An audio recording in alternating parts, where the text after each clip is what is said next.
Amen, amen. Je bénis Dieu pour ce matin. Je voulais juste profiter de ce moment pour nous partager de ces deux versets qui montent dans mon cœur.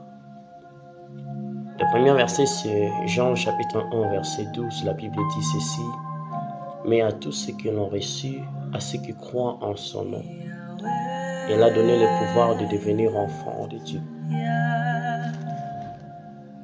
Romain nous dit ceci, c'est l'apôtre Paul qui est en train de parler maintenant. Il dit une chose que j'aime dans Romains 8, le verset 14. La Bible dit ceci: car tous ceux qui sont conduits par l'Esprit de Dieu sont fils de Dieu.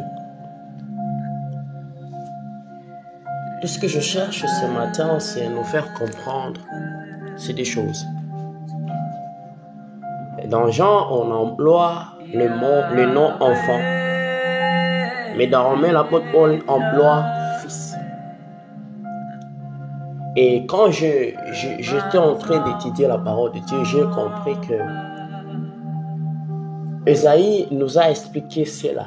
Quand il était en train d'écrire son livre, la Bible dit ceci. C'est le prophète Ésaïe qui le dit: car un enfant nous est né, mais un fils nous est donné. Un enfant nous est né, mais un fils nous est donné. Pour nous dire quoi? Quand Jésus était descendu sur la terre, il était un enfant. Et on dit que les mages sont venus l'adorer.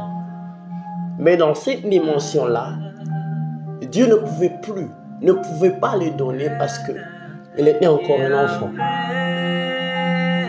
Mais on nous dit, quand il avait 30 ans, il commença son ministère. Et c'est par là qu'il est donné maintenant au monde. Il devient mûr.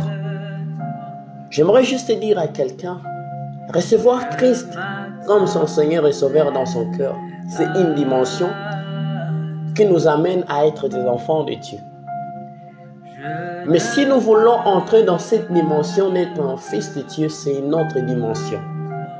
C'est par là que Dieu a compris, Dieu comprend que nous devenons mûrs. On peut maintenant exercer des choses, pas comme des enfants, mais comme des fils. L'apôtre Paul est en train de dire ceci: aussi longtemps qu'un héritier demeure un enfant, il ne diffère à rien d'un esclave. Pour nous dire quoi? Quand on est des enfants, on ne sait pas ce qu'on fait. Imaginez, vous avez un enfant, il est un héritier, mais il est gardé par un domestique. Quand son papa ou sa maman n'est pas là, le domestique fait de cet enfant ce qu'il veut, malgré que c'est un héritier. Parce qu'il est encore un enfant. Mais j'aimerais dire à quelqu'un, la dimension du Fils de Dieu permet à ce que Dieu nous donne de grandes responsabilités, nous permet que Dieu nous donne sa confiance. Et là, je suis en train de faire référence à la maturité. Je ne fais pas référence à l'âge. J'aimerais juste dire à quelqu'un, nous sommes nés de nouveau, c'est bien.